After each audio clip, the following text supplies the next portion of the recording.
Snickty, snickty. I'm Wolverine. Snick, snick, snick. Hey, what up, bub?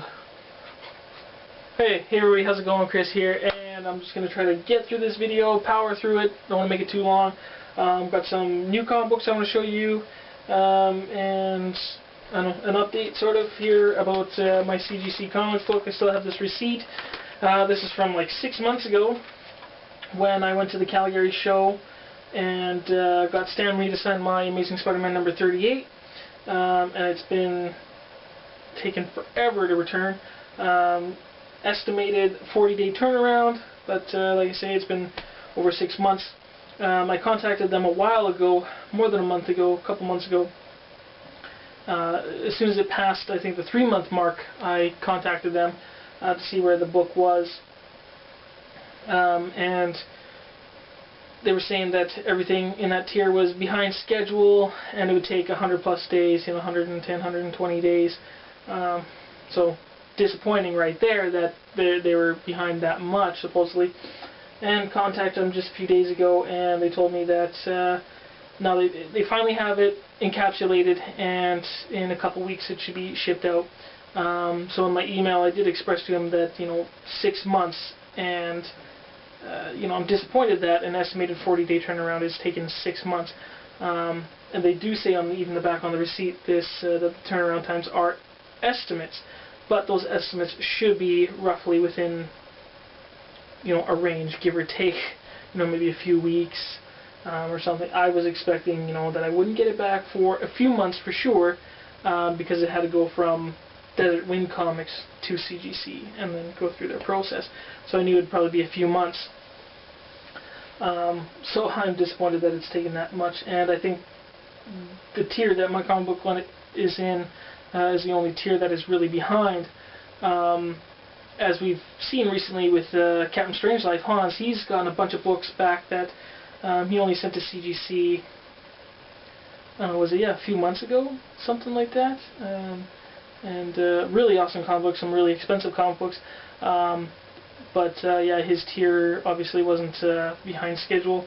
And I got a few kind of excuses, I think, in my return email from CGC, and basically one of the lines that kind of irked me a bit is saying that they got to take their, as the orders come in, and can't rush anything or whatever.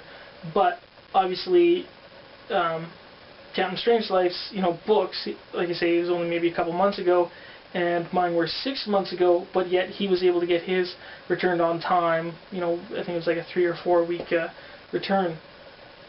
So I don't know. I'm a little disappointed in CGC that and this is my first CGC experience. So hopefully I get it back, but I will get it back eventually.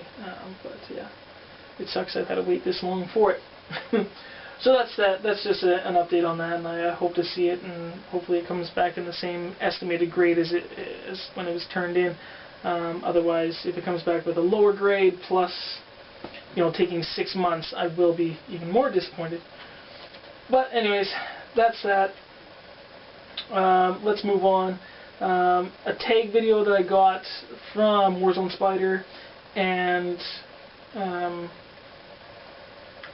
Howler Mouse, they both tagged me in this favorite non-key comic book cover. So I'm going to show that to you guys. Okay, so we have here is issue number 44 of the Teenage Mutant Ninja Turtles, the Archie series. This is a cover by Peter Laird and Brown. Really awesome cover. The story I'm very fond of.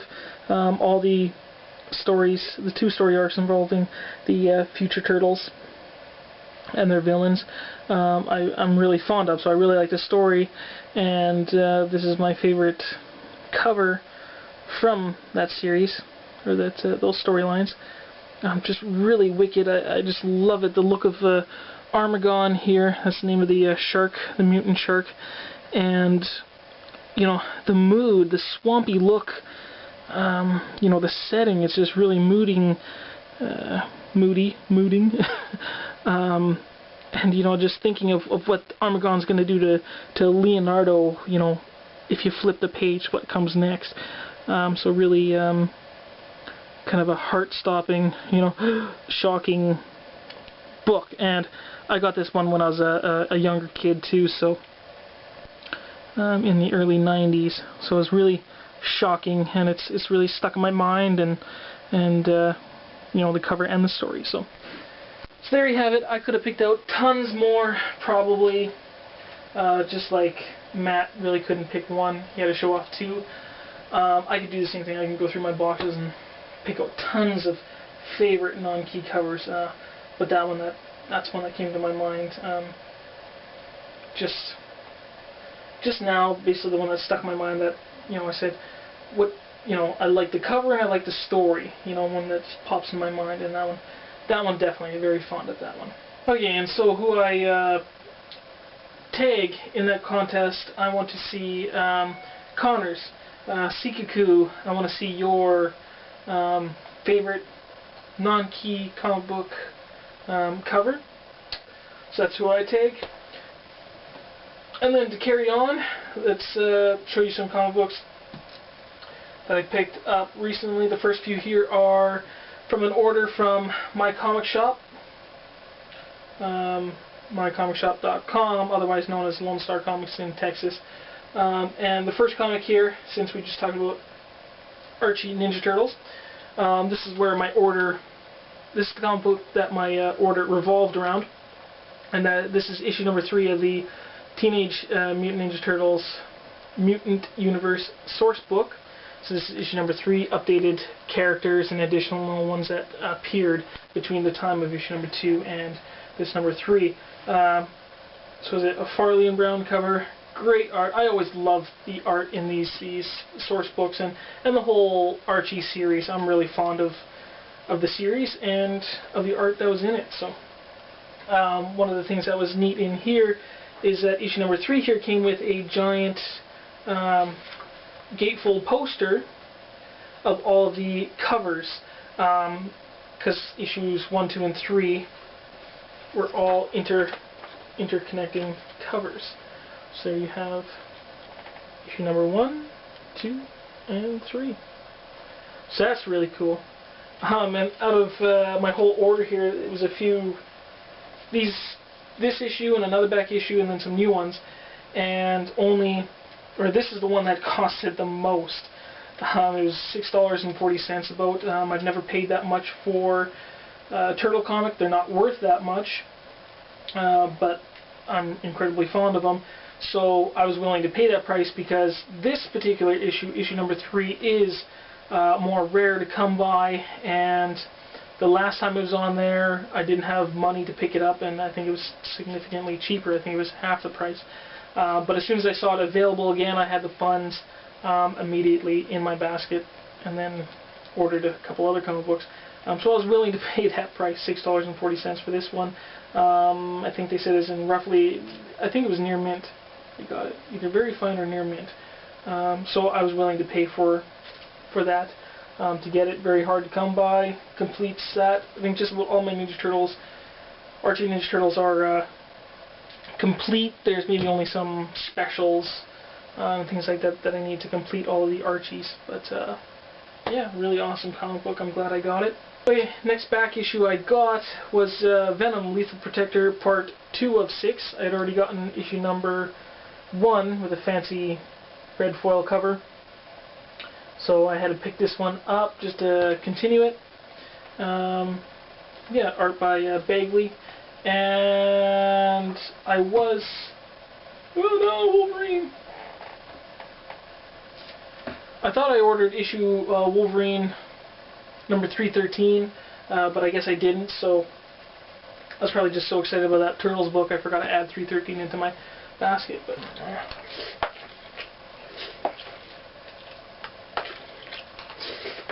so a few that I haven't read yet, but looking forward to it. Issue number 6 of the Avengers vs. X-Men Versus series, the last one. Just fun to read, just the battles, just to see who would win.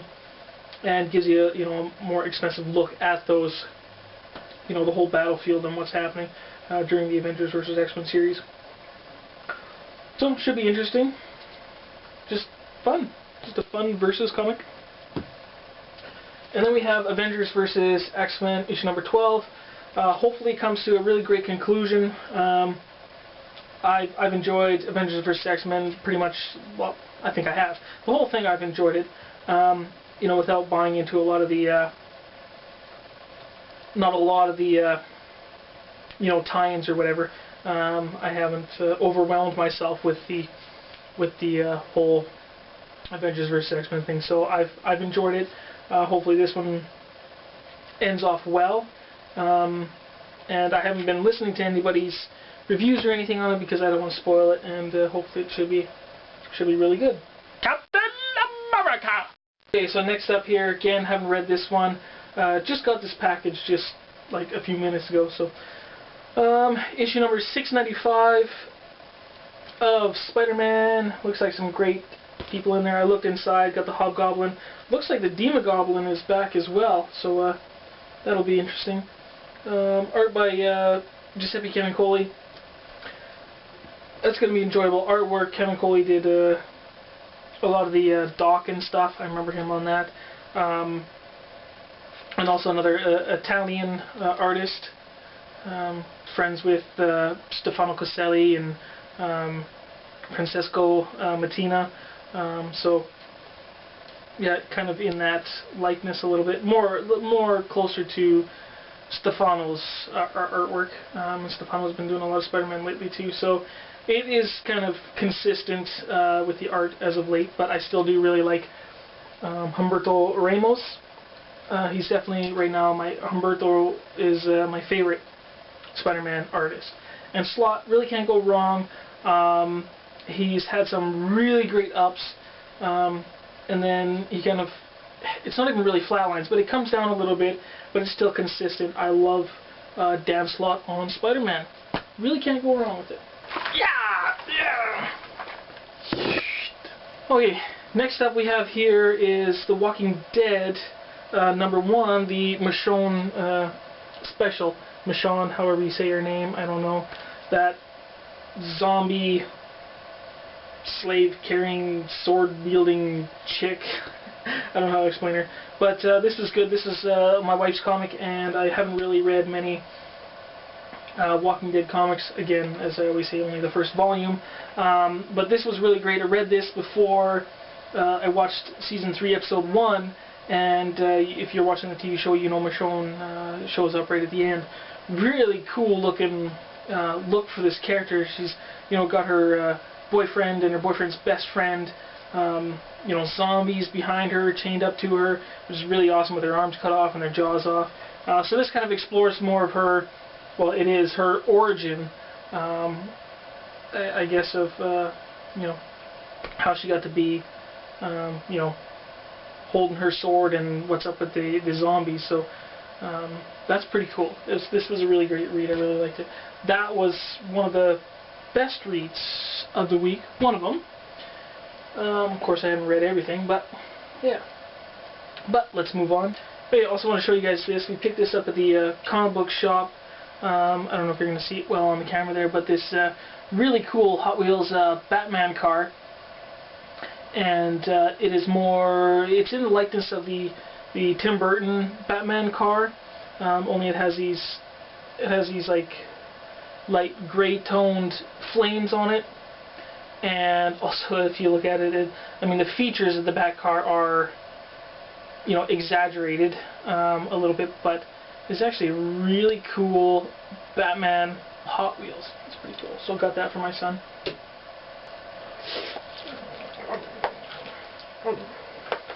Katie! Okay, a couple of fun comics here. We have issue number 2 of Rorschach. Great artwork by, I don't know which one's the artist. Is it Lee? I think Lee is the artist. Great looking art in it for sure. Just taking a look back at Rorschach and some of his solo missions, going after this gang that kind of beat him up, and now he's going after them, kicking their arse real hard. And it's just awesome to see, you know, Rorschach doing his thing, because he was one of the major characters in the original graphic novel, and because basically the original graphic novel started with him. There's a lot of narration in the original graphic novel from him, and then the comic book basically kind of ends with him. So yeah, it's really kind of neat. And then the next one, Dr. Manhattan. This is a really cool cover. Really liked it. It reminds me of something that I would see on Hans's channel, Captain Strangelove. And I can't remember which one it looks like. Space Adventure issue something. I can't remember.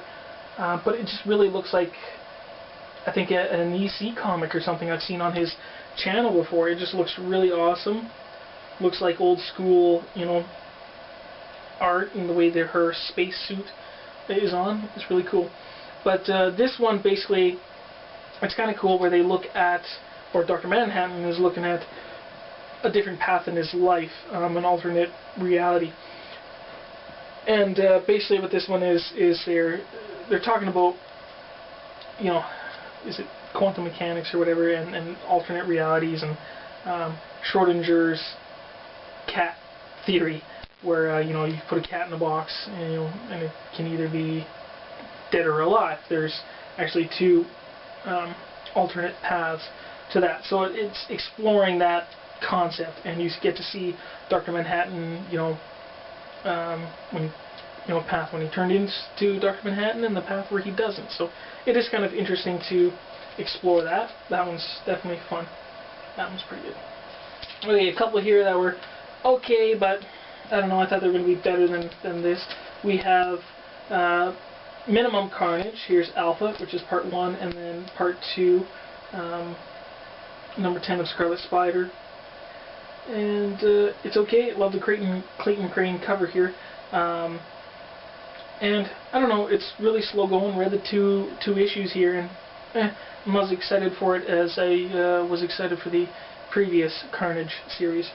One of the things that threw me off is at the end of the last Carnage series is he was scot-free, and you knew he was going to be planning something else really crazy.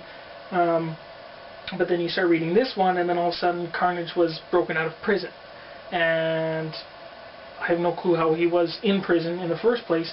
And I'm following the Venom series, and nowhere in that Venom series do they touch on that, because in this series Venom knew that Carnage was in prison. So that throws you off, you know, like you missed something in between, you know, the last series and this one. But yeah, this was a slow start. Hopefully the next issue, you know, the part 3 will be a lot better. Yeah, and good interaction though between Venom and you know, Scarlet Spider here, the Kane character. So they're okay, but these first 2 issues are pretty slow going there. One I haven't read yet because I haven't read the Avengers vs. X-Men, but I will. Issue number 1 of Uncanny Avengers. I thought it was the first Marvel Now title that they come out with, and so I got to pick it up, see what this Marvel Now stuff is all about. And yeah, so this is the first cover that I saw at the one comic shop I went to. So I'm like, oh, there it is, number 1, gotta get it. And then I happened to see at the next comic shop I went to this really awesome Scotty Young variant, and out of all the variants, which there are plenty, I thought this one was one of the neatest ones. I have seen on YouTube here now some a Halloween variant, which was kind of neat, but I still really like this one.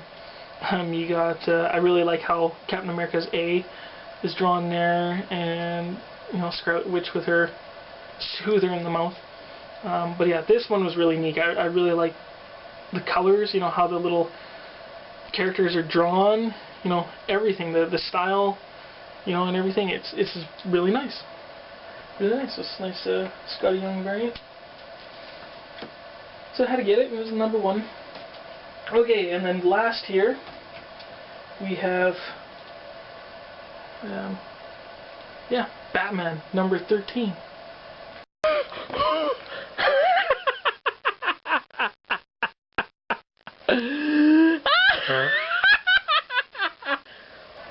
So Batman issue number 13. So besides the Michonne special, this was probably one of my favorite reads of what I've read so far.